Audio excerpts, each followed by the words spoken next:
অরুণ চক্রবর্তী দরজায় এসে দাঁড়িয়ে গেছে। জামাই বাবু বলে, ও জামাই বাবু একবার দরজায় এসে দাঁড়াও না গো। রে অত ছেলেগুলো আর সময় পাই না, ভোর হতে না হতে ভিক্ষে ঝুলি নিয়ে দরজায় এসে দাঁড়িয়েছে। কাকে কি বলছো গো জামাই বাবু? আমি ভিক্ষুক না, তোমার আপন মায়ের পেটের বইয়ের না, মানে তোমার বইয়ের আপন মায়ের পেটে আপন ছোট ভাই শ্রী চিন্তাহরণ। চিন্তাহরণ তুই? ছি ছি ছি ছি ছি, কি কাণ্ড কি কাণ্ড! শালা এসব কি পোশাক পরেছিস রে? এগুলো সব ভালো পোশাক জানো জামাই বাবু? এই কোটটা ছোট কাকার, জামাটা মেয়েদের জামা, এই লুঙ্গিটা লক্ষণদার, টাইটা নেপাল মামা, আরে জুতো জোড়া। একজন মন্দিরে ঢুকেছিল, বেরোবার সময় আমি সেগুলো পায়ে করে বেরিয়ে পড়েছি। বেশ করেছি। তা একদিন পর আমার এখানে এসেছিস কেন? জামাই বাবু গো, জামাই বাবু তোমার কি স্বপ্ন হলো গো জামাই বাবু? দিদি তোমাকে ছেড়ে চলে গেল গো জামাই বাবু। কবে তো দিদি মরে গেছে, এখন তুই নাকা কান্না কাঁদতে এসেছিস? না না না না, আমি দিদির জন্য কাঁদছি না, কাঁদছি তোমার জন্য। হ্যাঁ, দিদি কোনোদিন তোমাকে ছেড়ে কোথাও যায়নি, কিন্তু স্বর্গে যাওয়ার সময় তোমাকে সঙ্গে নামিয়ে গিয়ে একা একা উপরে চলে গেল। বলে আমার কি মরার বয়স হয়েছে?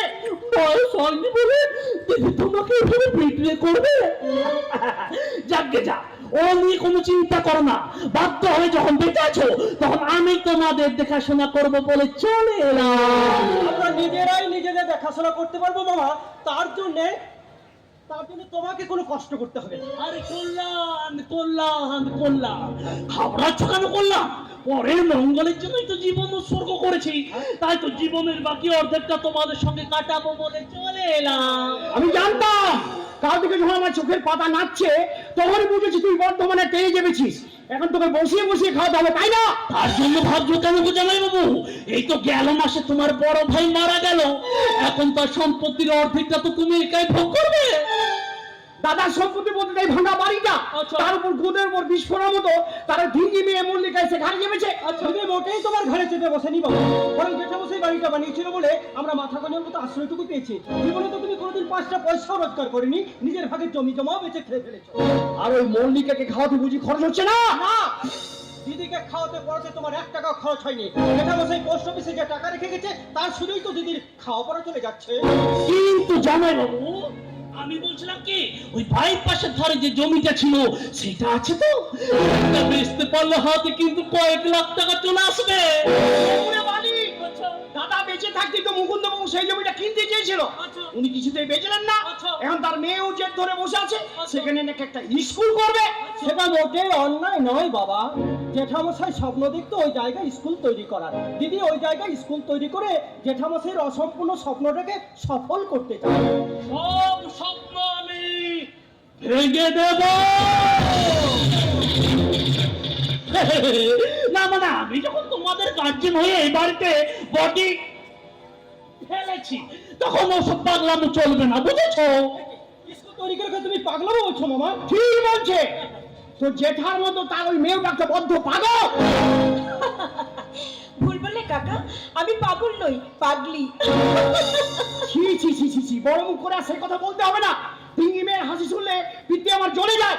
যতই চলুক, তবু আমাদের মধ্যে দুটো একটা পাগলা পাগলি আছে বলে সমাজটা এখনো বেঁচে কেনার বাজার হয়ে যায়নি। তাই তো আমি স্কুলটা তৈরি করতে চাই, যেখান থেকে শিক্ষা নিয়ে আগামী দিনে শিশুরা পৃথিবীর সব মানুষকে ভাই বোন বলে বুকে জড়িয়ে ধরতে পারবে। তাহলে তুই ওই জমি কিছুতে বেচবি না?